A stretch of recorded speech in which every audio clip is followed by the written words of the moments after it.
Hola, Bebito. Este es Un Tecito y Seguimos, el podcast donde la creatividad y la mente se encuentran. Vamos, esa es la taza. Soy Daniela, tu anfitriona. Me puedes llamar Nano, Nanito, como quieras. Niña Daniela, para ti, por favor. Estoy muy emocionada de compartir contigo conversaciones íntimas y auténticas con personas que viven del ejercicio de crear.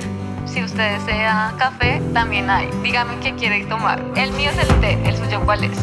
Vamos a explorar juntos los altibajos del proceso creativo. Estoy lista ya. Sin más preámbulos, toma tu tecito, peguémonos una lloradita si es necesario y seguimos. Hoy estamos con Juan Miguel Marín. Para mí él es mi profesor, mi maestro de yoga. Es como mi maestro literal en el tapete y en la mente.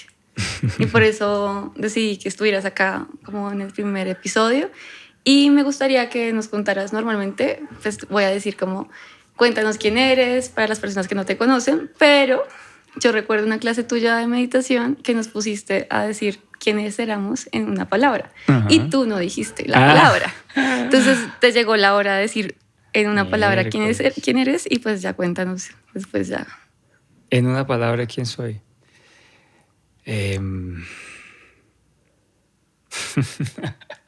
Ahí sí me corchaste. Bueno, entonces tienes que irla pensando y de pronto al final nos dices la palabra. Vale.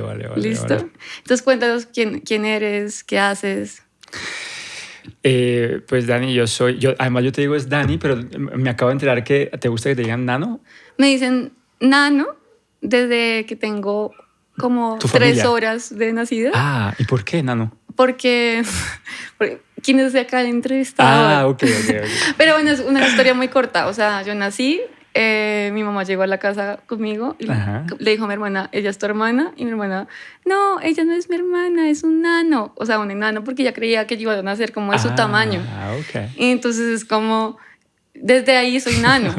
Desde el minuto 1 en mi casa soy nano. Entonces ella es nano y me dice en mi casa nano, nanito. La gente que me conoce como muy pero cercano. Yo te digo Dani, ¿está bien? Está bien. Igual. Listo. Vale. Pues ahí, listo, entonces. Bueno, ¿qué te digo? Yo soy actor, soy arquitecto de profesión, soy actor por vocación y soy yogi por pasión. Ok, qué chévere. Sí. No tenía en mi radar lo de arquitecto y eso que estuve stalkeándote bastante y no tenía en mi radar eso. Entonces, pero acá hay una cosa muy chévere que yo creo que genera un poco de morbo y es como cómo termina un ex protagonista de novela siendo yogi. O sea, es que la vida da muchas vueltas, la verdad, da muchas vueltas. Pero bueno, digamos que en la actuación el tema del yoga, en la actuación trabajas mucho el cuerpo también, ¿no? Pues yo tengo una formación teatral más que todo, estudié teatro y en teatro el trabajo del cuerpo es fundamental, entonces encuentras muchos ejercicios de yoga en el trabajo del actor. Pero tengo que confesar que yo aborrecía esos ejercicios de yoga, o sea, para mí el yoga era aburridísimo y fue mucho tiempo después que realmente logré conectar con la práctica como hoy en día la practico. Yo creo que cada persona tiene un ejercicio, o sea, no todos servimos para todos los ejercicios. O sea, yo encontré el yoga y dije, ese es mi ejercicio. Sí. Cuando dijiste como, el yoga es mi ejercicio. Pues yo siempre he hecho mucho ejercicio toda mi vida, desde adolescente siempre hice mucho ejercicio y una de las cosas que me gustaban del ejercicio era sudar, o sea, la sensación de la transpiración, a mí eso me generaba como, no sé, limpieza, una sensación de limpieza realmente. Pero la gente cree que uno en yoga no suda. Pues justamente, y entonces cuando descubrí Ashtanga, que es el tipo de yoga que yo practico, que practicas conmigo,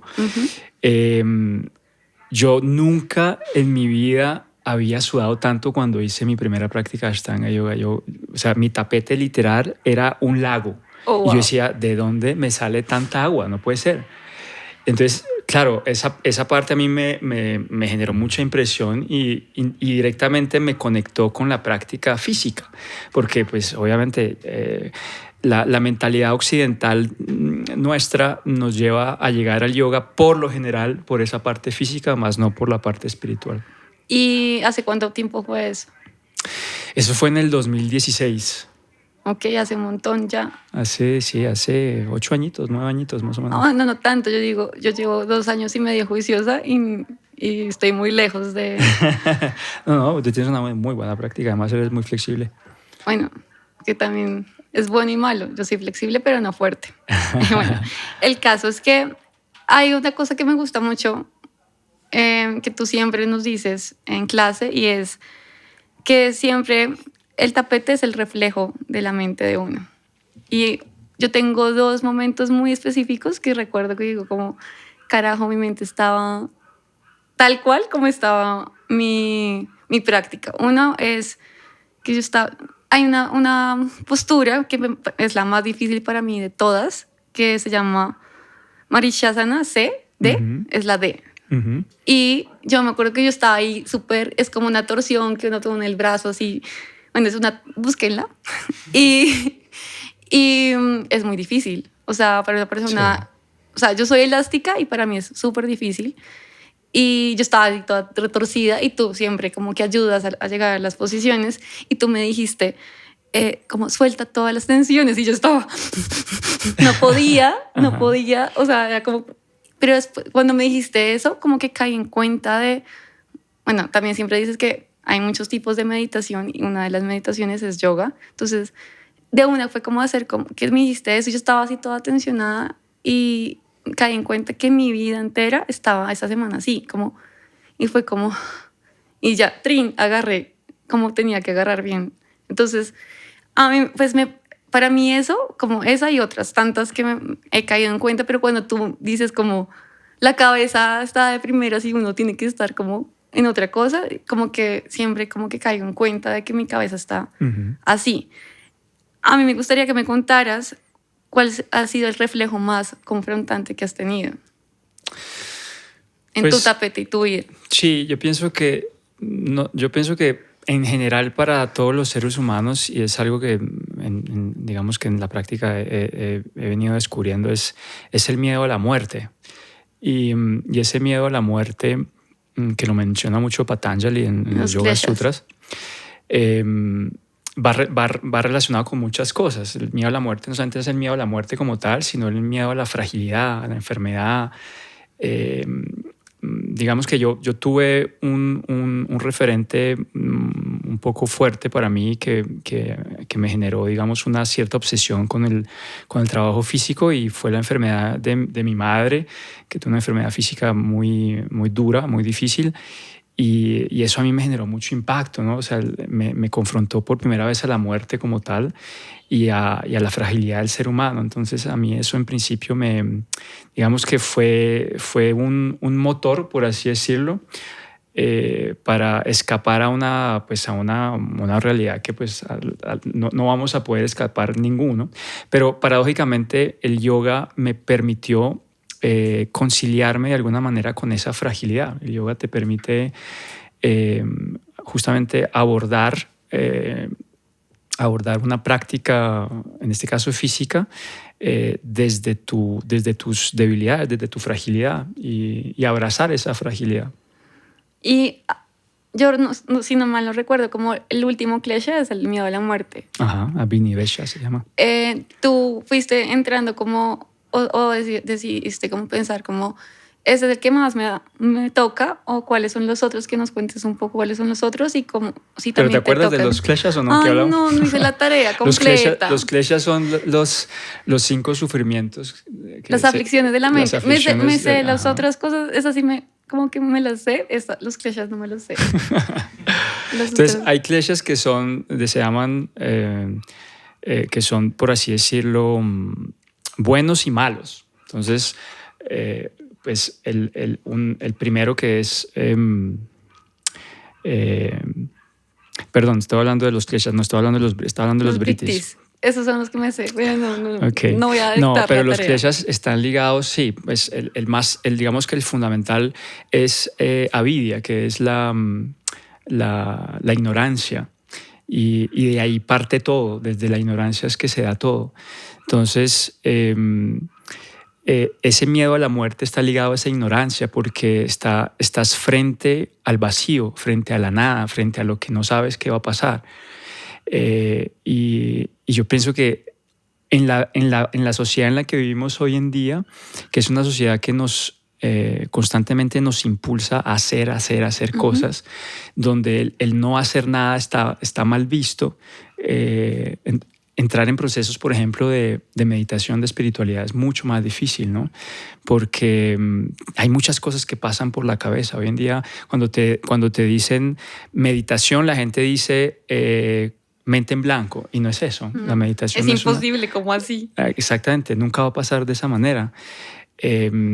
Y cuando la gente se sienta en el ejercicio de meditar, lo primero que se le pasa a las personas por la mente es: ¿qué estoy haciendo? No estoy haciendo nada. Entonces es muy difícil esa confrontación frente a la nada.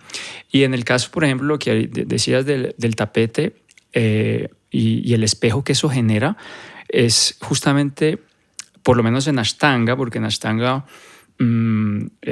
solamente estás tú con tu respiración, y el hecho de no tener otra cosa alrededor, ni música, ni ese tipo de cosas, pues te genera justamente como un vacío sí, que te confronta a ti mismo.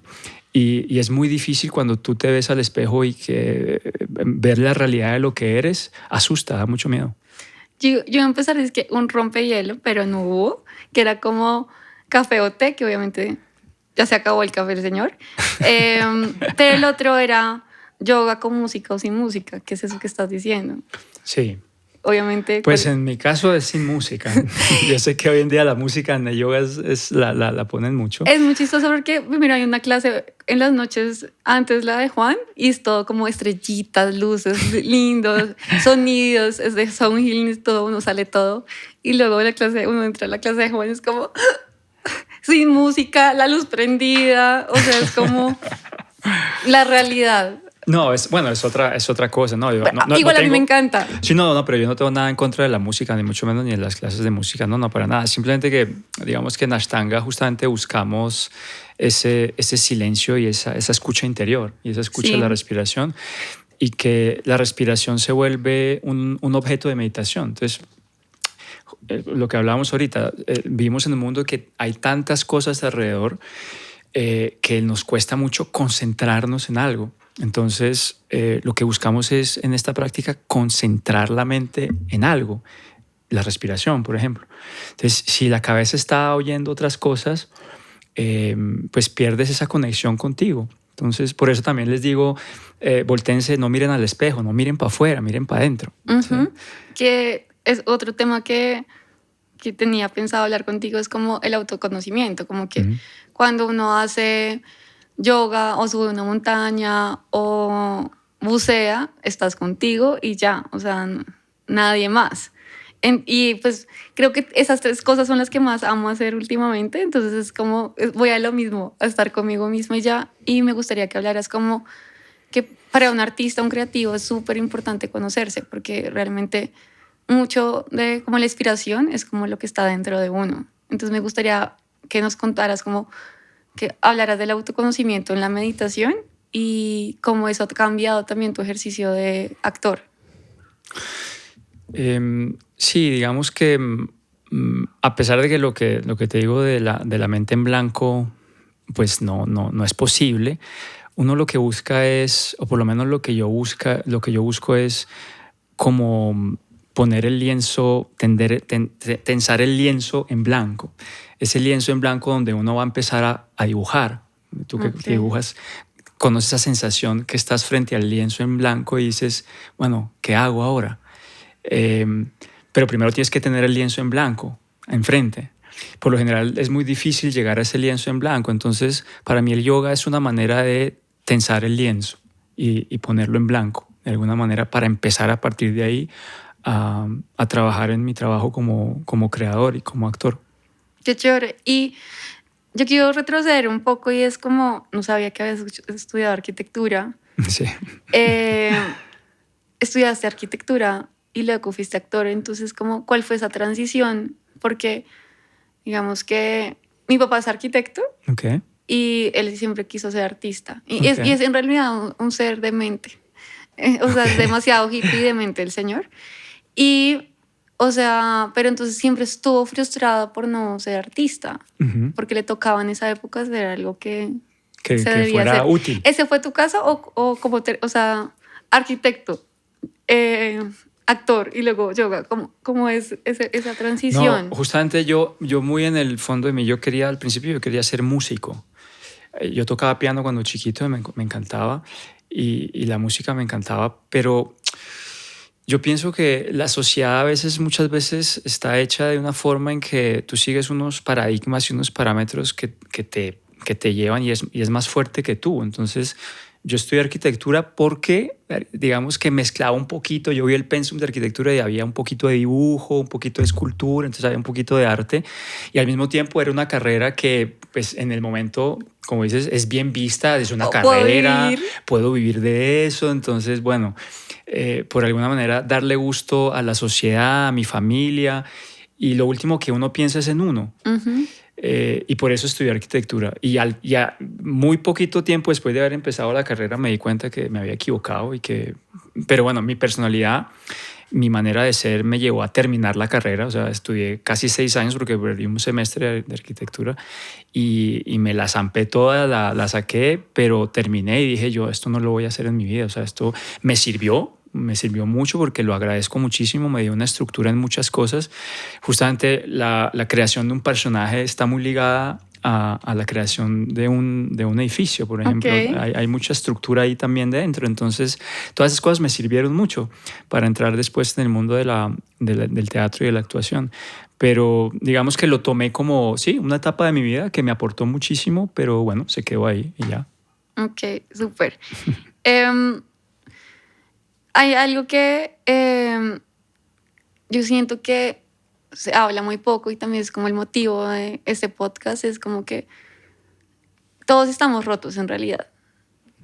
Tenemos como nuestros medio problemas mentales. Justo ahora me estoy leyendo un libro que se llama como El peligro de estar cuerda y habla como que un montón de artistas, un montón de escritores estaban dementes en realidad. Y como, ¿será que realmente ellos hubieran podido hacer su obra ahora con todos pues, los medicamentos que hay ahora, terapia, un montón de cosas? Pero ellos tenían que vivir con su locura diagnosticada y pues realmente creaban en esos momentos de locura. Entonces, digamos que yo tengo esa ambigüedad, es como, sí, como que a veces cuando estoy triste escribo, cuando eso como esos momentos que son bajos en la mente, sí, de baja vibración, puedo ser más creativa, pero también soy consciente que tengo que tener mi mente bien para estar bien. Entonces, me gustaría que me contaras qué opinas de eso, porque eso, digamos que la meditación es una búsqueda a un lugar, que nos cuentas como esa búsqueda de ese lugar al que uno llega como hasta poderes sobrenaturales podemos tener. Pero entonces también como normalmente los artistas en sus momentos más bajos también han producido cosas geniales. Entonces sí. hay uno que hace como... Pues yo pienso que eso es una... hay mucho de romanticismo en esa idea del artista maldito, ¿no? Y Sí. Del artista que desde el dolor logra llegar a esos estados de creación máxima. Pero yo pienso que, es decir, yo siento que es importante uno abrazar el dolor, abrazar la dificultad. Pienso que es a partir de la dificultad donde más tenemos la oportunidad de evolucionar como seres humanos, de aprovechar realmente las oportunidades, porque cuando lo tienes todo como a la mano, realmente no lo valoramos, es difícil valorarlo.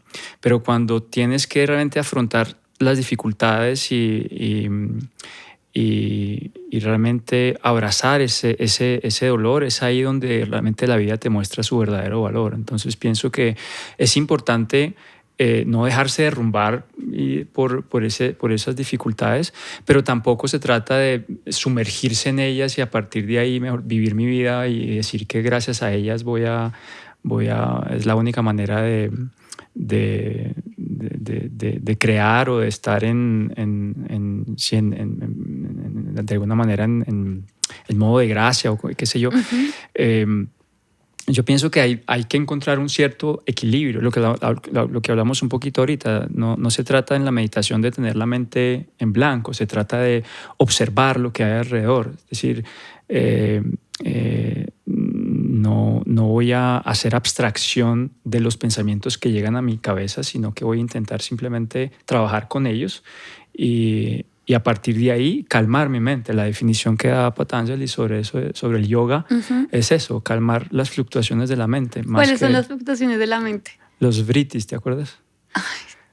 Es que hace rato no estudio eso, perdón, pero me acuerdo que es como... Sí, son 5 también. Pues hay fluctuaciones que son positivas y otras que son negativas. Entonces, una fluctuación positiva, por ejemplo, son los pensamientos correctos. Incorrectos. Y los pensamientos incorrectos. Pero ¿por qué igual son vrittis? ¿Por qué son fluctuaciones de la mente? Porque sea bueno, sea malo, digamos que tú generas un apego a las cosas. En yoga lo que buscamos, o lo que se busca en yoga, es generar ese desapego y no aferrarse a nada, no simplemente de alguna manera fluir con los problemas, fluir con lo que la vida te va aportando cada Además día. que siempre van a haber cosas malas, o sea, una vida feliz no es que no tengamos cosas malas, sino como aprendemos cómo a sobrellevar eso. Y sí, yo por lo general, yo pienso que si tú vas a ver, al final uno aprovecha más esos momentos de felicidad. Uno los aprovecha más porque ha vivido momentos de tristeza muy profundos y es ahí donde uno les da realmente su valor. Si uno viviera constantemente en felicidad, pues no habría ese contraste. Entonces, pienso que son necesarios. Es necesario, como el día y la noche, es necesario ir del otro lado para encontrar el opuesto. Entonces, Sí. es clave. Sí, a mí me pasa que desde que aprendí los 5, que los tengo anotados en mi celular en algún lugar, cuando estoy meditando o cuando estoy en la vida cotidiana, me acuerdo que estoy en un momento, sí, ahorita enuméralos porque no me los sé de memoria, pero como que soy consciente de que existen, como que ya, y me he dado cuenta que esos pensamientos como que no tan chéveres en mi mente que vienen a mí, es como, bueno, esto es esta cosa, entonces como que lo dejo ir. Y es como lo que tú nos enseñas en clase de meditación, y es como, está ahí, veo el pensamiento, está como tras la ventana, y no es que tenga la mente en blanco, sino que le hago como swipe. Exactamente. Y se va. Y lo veo pasar. Intento seguir en mi meditación. Pero es así, es como pretender que el mundo desaparezca alrededor mío para yo poder estar en meditación. No es posible. A mí me encantan esos 5 porque es que casi todos los pensamientos son esas 5 cosas que es. Entonces, pramana, que es el pensamiento correcto, viparaya, que es pensamiento incorrecto, vikalpa, que es la imaginación, la fantasía, nidra, que es el sueño profundo, y smriti, que es la memoria. Sí, los recuerdos. Los recuerdos. A mí me pasa, yo soy de las personas que se queda mucho en los recuerdos y como que sufro mucho. Yo creo que todos sufro mucho, pero todos vivimos atados a los recuerdos, es terrible. O sea, yo creo que de ahí nace toda esa idea de verdades absolutas que yo siento son tan perjudiciales, porque esos recuerdos nos llevan por lo general a los recuerdos positivos que creemos nos han aportado más. Entonces, por ejemplo, el pensamiento correcto. Entonces, el hecho de decir, hay una verdad que para mí es una verdad absoluta, que puede que para ti sea absoluta, pero para mí puede que sea relativa. O sea, puede ser una verdad, pero no tiene que ser la misma verdad. Entonces, aferrarse a esas verdades, aferrarse a ciertos comportamientos, a ciertos paradigmas de la vida, al final también te van a generar un cierto sufrimiento, porque te vas a dar cuenta que pues, no es la totalidad. O la manera de hacer las cosas, como yo debería hacer este paso a paso de estudio arquitectura y termino siendo arquitecto. Exactamente. O simplemente te nubla la creatividad también cuando las acuarelas se usan de esta manera. Ajá. Y no de la manera en que tú, o sea, la manera correcta de usarlas es de esta manera, ajá, no de tal manera. Como que eso te nubla, como el pensamiento correcto de deber ser las cosas, te quita un montón de creatividad, claro, y de experimentación, que me parece como súper importante. Sí, esa parte del... Es decir, yo pienso que es importante dentro de... Porque hoy en día, el otro día estaba viendo una discusión sobre qué es arte. Entonces, a veces es una mexicana que se llama Avelina Lerpes, creo que se llama, y hablaba sobre qué es arte. Entonces ella va muy en contra del arte contemporáneo, que hoy en día en los museos te ponen un pedazo de caca, entonces ya dicen que eso es arte contemporáneo. Entonces ella está muy en contra de eso porque dice pues que finalmente todo y nada es arte y no puede ser. El arte tiene que tener de alguna manera debe haber una búsqueda, debe haber un esfuerzo, debe haber... Entonces Picasso llega a lo que llega no porque pinta mamarrachos, sino porque tuvo un recorrido en donde tuvo una escuela, por ejemplo, de anatomía, y tú ves los cuadros de Picasso de anatomía, son perfectos. Increíbles. Entonces debe haber una construcción coherente con eso, ¿sí? Entonces lo que dices, por ejemplo, las acuarelas, sí, hay que conocer de pronto la técnica de las acuarelas. Hay una frase muy bonita que a mí me gusta mucho y es, si quieres romper las reglas, primero domínalas. Sí, totalmente. ¿Sí? Entonces, en la medida en que conoces las reglas, y ya después juega con ellas, lo que quieras, pero conócelas por lo menos, ¿sí? No pases por encima de ellas porque sí. ¿Tú has creado como alguna metodología para ti, para meditar, ya que conoces las reglas de meditar? Pues digamos que la práctica física como tal, yo la asumo como parte de mi meditación, de mi meditación activa, porque digamos que cuando vas a ver los tradicionalistas dicen que las prácticas de posturas y asanas realmente no hacen parte de una meditación, pero lo que hablabas ahorita, yo pienso que el yoga, uno no debe considerar simplemente yoga hoy en día a una práctica, limitarlo a una práctica de posturas o a la práctica del pranayama, de la respiración. Yo pienso que el yoga, como lo define Patanjali, es calmar las fluctuaciones de la mente, y lo que tú logres hacer para calmar esas fluctuaciones está bien. Si es caminar, es caminar. Si es nadar, es nadar. Si es pintar, es pintar. Pero que es una actividad que te permite a ti entrar en conexión con esa verdad tuya, con esa verdad interior. Y pienso que eso es lo más importante. Hay uno de los clichés que yo creo que en general en esta era como del entretenimiento, las redes sociales, y es el ego. Es Ashmita. ¿Es? Asmita, sí. Que habla sobre el ego, el yo soy. Ajá. Y pues los actores yo creo que como que luchan un montón con eso, porque uno, el ego de quiero ser famoso, o sea, porque quiere ser actor. Sí. Y también que cuando se vuelven famosos, tu forma de relacionarte, tu forma de lo que, para lo que comenzaste, cambia. Entonces, ¿cómo tú crees que eso podría ayudar como entender como como la meditación, como entender como los kleshas para bajar como el yo, como dejar de ser yo, pero para encontrarse con uno mismo? Porque para mí es o sea, tú lo has dicho muchas veces en clase también, es como recordando las clases de Juan.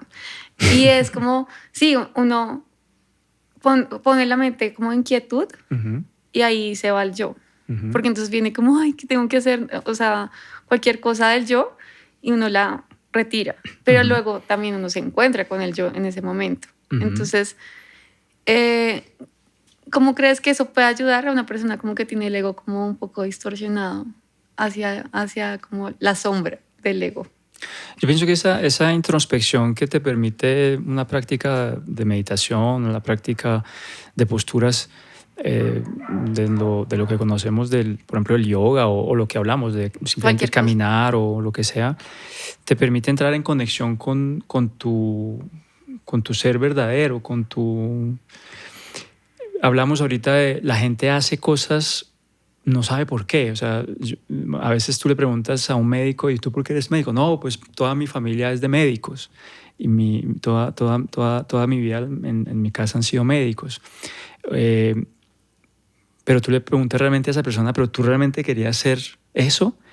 Y yo creo que en un alto porcentaje, si la gente se hace la pregunta y se hace la reflexión, se da cuenta de que es más una cosa por un contexto que por lo que realmente esa persona quiere ser. Okay. Entonces pienso que esa parte del ego está muy ligada al hecho de tratar de entrar a conocerte realmente, a tratar de oír, escucharte realmente qué es lo que tú quieres. No qué es lo que tú quieres realmente, qué es lo que necesitas más que lo que quieres.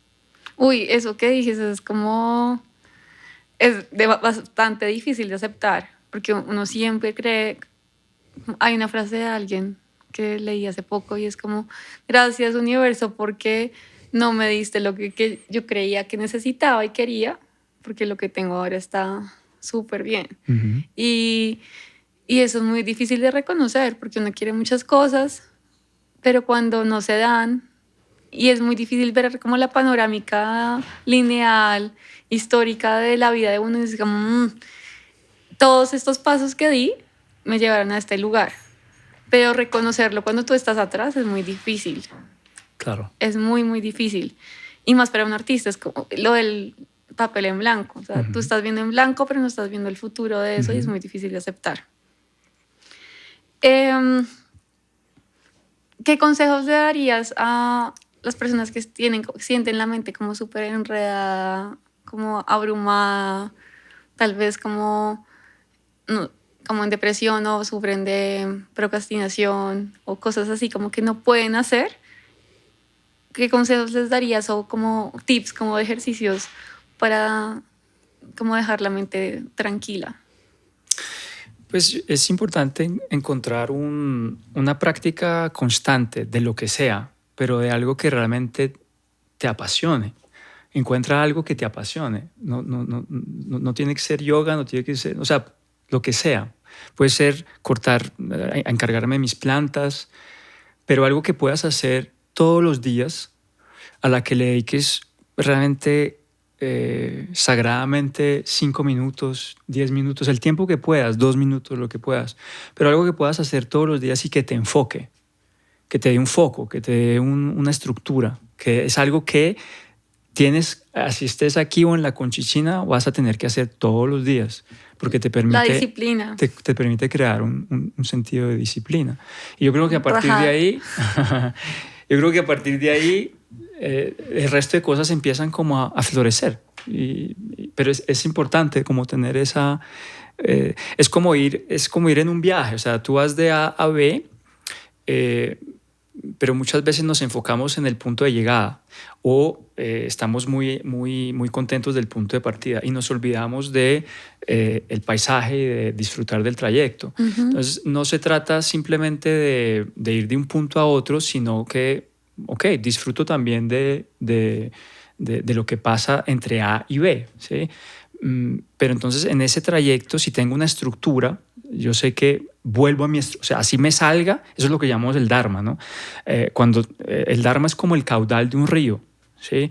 Y cuando nos salimos de ese caudal del río, el karma es un llamado de atención. Muchas veces cuando hablamos del karma hablamos de algo negativo y no, el karma es algo muy positivo justamente, porque siempre decimos la famosa frase, no, tengo un karma de los 1000 infiernos, qué karma el que tengo, pero el karma lo que te permite es volver a tu dharma, a tu caudal, a tu ruta, a la ruta que tú trazaste para ir al destino que necesitas llegar. ¿El Dharma sería algo así como el propósito de uno?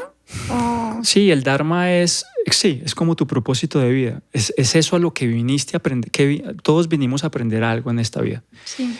Y muchas veces nos salimos de ese aprendizaje por 1000 circunstancias, porque yo quería ser actor, pero resulté siendo arquitecto. Pero entonces el karma te permite retomar ese camino, ese caudal para reencontrarte con ese ser verdadero, eso que tú quieres ser realmente. Yo creo que tú eres un gran maestro, un gran profesor. ¿Crees que tu karma te llevó a ser maestro? Porque yo no sé si todo el mundo empieza a hacer yoga y piensa, quiero después ser profesor de yoga. No sé. Para nada, yo no estaba en mis planes ser profesor, para nada. ¿Cuánto tiempo te tardó como decir, como voy a ser profesor? Además te tienes que certificar. Como 7 años, a los 7 años fue que vine a dar mi primera clase con ustedes aquí en Bogotá. Pues cuando yo estudié, cuando estudié con mi maestro en India, él no hablaba mucho inglés, pero lo único que me decía era enseña, era lo único que me decía. Y yo le decía, sí, sí, sí, pero yo estaba muy, muy enfocado en mi práctica personal, o sea, a mí no me interesaba compartir esa práctica, yo quería guardarla para mí, porque enseñarla a otra persona yo tenía la sensación de que iba a perder mucho tiempo, o sea, ¿qué horas iba a practicar para mí? Eh, y llegué a enseñar. Y tú vas a clase y haces tu práctica. Sí, claro, pero entonces llegué a enseñar por necesidades de la vida, porque el karma me impuso una verdad que dijo, te toca, o sea, es lo que te toca hacer ahora. Y cuando empecé a enseñar dije, yo, ¿cómo no había hecho esto antes? O sea, cuando empecé a enseñar fue cuando más aprendí para mí. O sea, tengo que decirlo, enseño desde un punto de vista muy egoísta, porque cuando yo estoy en clase con ustedes, yo creo que yo aprendo mucho más de lo que ustedes pueden aprender. Oh, wow. Sí. Qué chévere eso. No, y pues acá dando ahí publicidad política pagada, y es que después de tu clase yo no volví a ser la misma. O sea, la primera vez que yo fui a tu clase fue porque realmente no podía ir a la que siempre iba los jueves. Okay. Y ni siquiera, o sea, como que yo prefería ir, como veía como clase de hombre, no, quiero una clase de mujer, como que, porque también tenía la sensación como que las mujeres entienden más el cuerpo de la mujer. Ajá. Y como que te pueden alinear y entender bien, pues la fuerza de un hombre es diferente. Tenía esa idea preconcebida y fue como que bueno, sudé también, evidentemente haciendo Ashtanga uno suda mucho, entonces sudé mal. Y terminé como, al otro día ni me podía mover, era como, ¿quién es este señor? Pero ya me di cuenta como mi práctica cambió del cielo a la tierra. O sea, yo me declaro Ashtangi, no me importa lo que digan, amo la Ashtanga, no me importa nada más. Sí, no es quiero muy bonita, nada más. Es una práctica muy especial. Sí, y también me ha dado como eso que me falta tanto como de mi disciplina, como de no quiero levantarme hoy, no voy a ir. Y es como, es que la práctica no es ir, sino levantarme e ir. Exactamente. Entonces eso ha sido increíble para mí. Ya para terminar, yo sí, como hay unos ejercicios que me gustan hacer como para cuando me siento perdida. Y uno de esos es hacer una lista de 10 cosas de las vidas que podría tener que si no fuera diseñadora. Ok. Como un cuestionario de Proust. ¿Se llama eso? No, ni idea.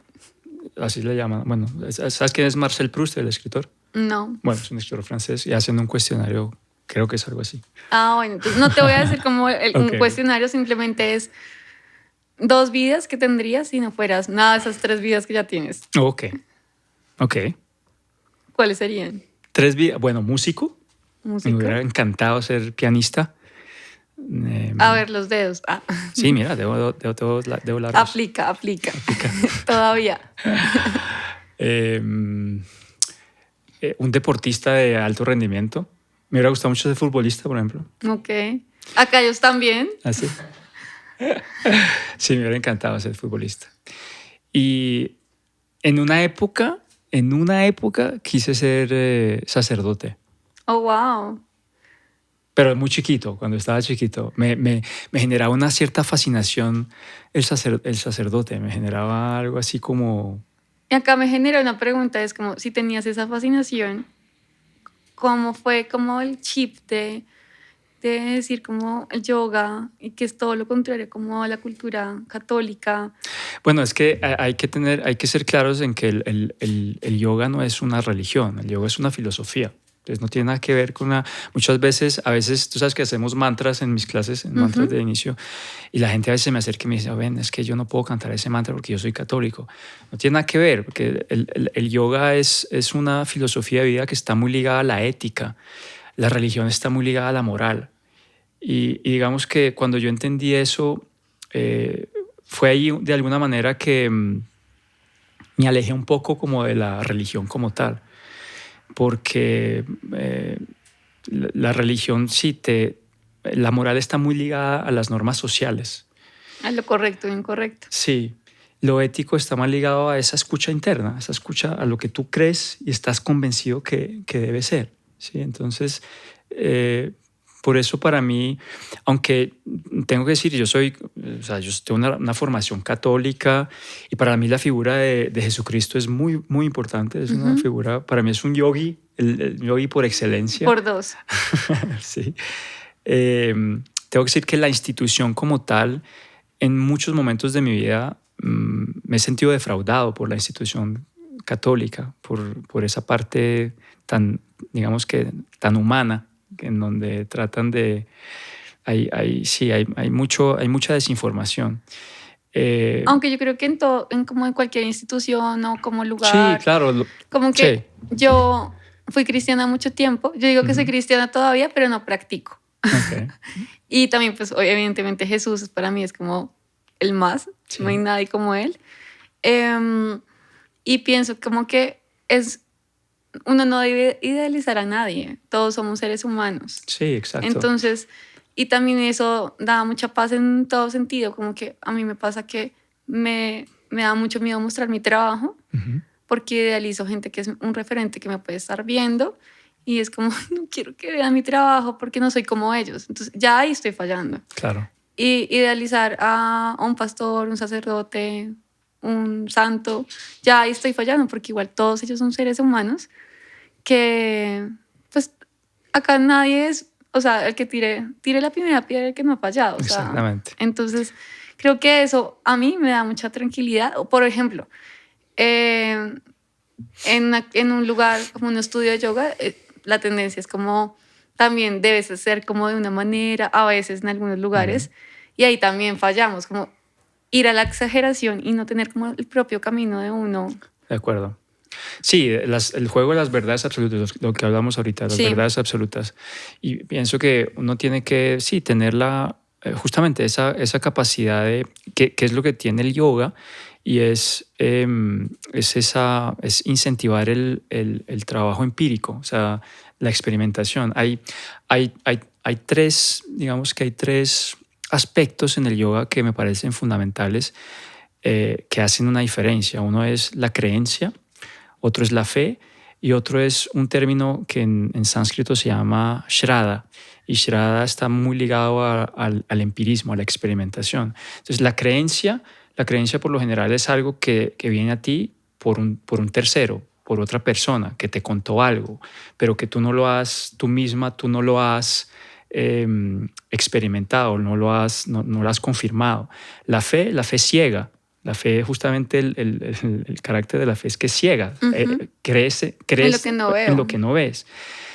Pero el Shraddha, ese empirismo, es una creencia que se crea a partir de tu propia experimentación, de lo que tú misma has vivido, que es lo que pasa con el yoga. Entonces, sí, a partir en la manera en que tú puedes practicar, que tienes una práctica regular y cotidiana, es ahí donde crece de alguna manera una verdad que no es absoluta, es una verdad relativa, es tu verdad. Y es una conciencia diferente, o sea, como que claro. Antes, hace un año yo hacía la misma postura y como que no entendía lo que estaba haciendo y ya me doy cuenta con solo ver a alguien a mi lado que es como, le faltó algo, pero porque yo ya sé que mi cuerpo también en algún momento estuvo faltando, le faltaba eso para llegar a un lugar. Pero a pesar de que sea la misma postura, no la haces tú igual que la hago yo. No. Tú tienes que tener en cuenta tu cuerpo para poder llegar a hacer, por ejemplo, esa postura, la que sea. Nunca podrías enseñarle a alguien si yo no practico. Exactamente. Tienes que pasar por ti, tienes que pasar por la experiencia propia. Me encanta eso porque yo creo que todo, como que hacer, necesitas primero hacer tú, aprender, y uno aprende más haciendo que aprendiendo como la teoría, sino que uno aprende es haciendo. Me parece clave eso. Muchas veces a mis clases llegan profesores de yoga que me dicen, uy, hace rato que no hacía, me cayó súper bien porque llevaba como 2 años sin practicar. Y digo, ¿cómo puedes dar clases? Eso en clase. ¿Cómo puedes dar clases? Sí. ¿Cómo puedes dar clases y no ocuparte de ti? No te ocupas de ti. O sea, sí. O sea, si eres, o sea, en la medida en que uno pueda realmente estar también trabajando para uno, o sea, obviamente hay como limitaciones. Como el falso gurú, ¿no? Y no habla el gurú como de yogi, sino el falso gurú, como de tantos coaching y cosas así, como que uno ve en redes sociales, como que te enseñan a hacer un montón de cosas El que predica y no aplica, más o menos. Exacto, es eso. Es eso. Sí, sí. Sí, yo pienso que uno tiene que pasar por uno primero, en la medida en que, o sea, tú puedes transmitir en la medida en que pasas por ti, si no es muy difícil, o sea, o para mí es imposible en tu caso. Muy difícil. Recorrer el camino que hablabas, siempre volver al camino de uno. La palabra, Juan. Lo que soy es una sí, palabra que soy. ¿Tú te acuerdas por qué nos pusiste a hacer ese ejercicio? Sí.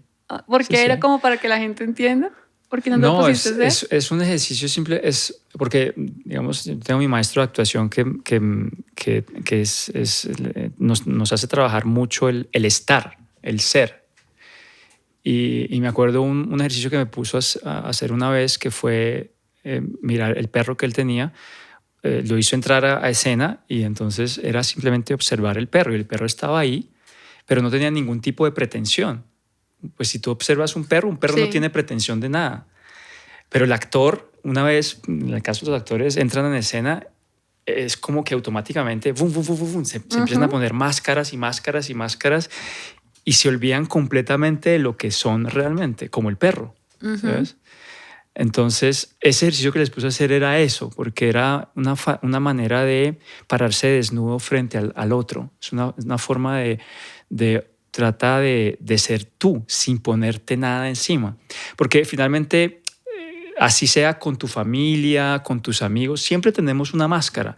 Únicamente cuando llegas frente al espejo, sí. en el baño, y ni siquiera muchas veces frente al espejo te echas cuentos, ¿no? Pero por lo general uno se mira al espejo y si uno tiene esa capacidad de decir, de verse quién es realmente, es muy fuerte. Ahora que dices eso, yo me acuerdo la palabra que dije y totalmente falsa. ¿Qué dijiste? Soy una falsa. Dije, experimentar, porque yo todo el tiempo me gusta estar haciendo cosas y ahora me metí unas clases de cerámica para, bueno, quiero hacer unas tacitas de té. Entonces, me encanta estar experimentando y siempre, Daniela, ¿qué va a hacer ahora? O sea, me encanta estarme moviendo y experimentando cosas, pero entonces soy una falsa, porque además me considero un poco debería practicar más, como las cosas que comienzo a practicarlas más, entonces no estoy experimentando tanto, la verdad. En diseño me gustaría experimentar más. Sí. Entonces, falsa. Creo que sería dormilona o comelona. Pues, ya que me abrí en mi falsedad, ¿cuál es la tuya, Juan? No has dicho. No, yo creo ¿Cómo que... me enreda, no? Enredador. No, yo me considero un aprendiz eterno. O sea, eso es lo que yo creo que soy. Soy un aprendiz eterno. Chévere. Listo. Gracias por estar acá, Juan. Me encanta. Gracias, de verdad, muchas gracias por la invitación. Una persona increíble. Y de verdad los invito a que vayan a clase de Juan, sea privada o al estudio donde yo voy. O sea, en verdad, les cambia la vida. Los esperamos. Y la rodilla también les cambia. Chao. Gracias, Dani. Chao.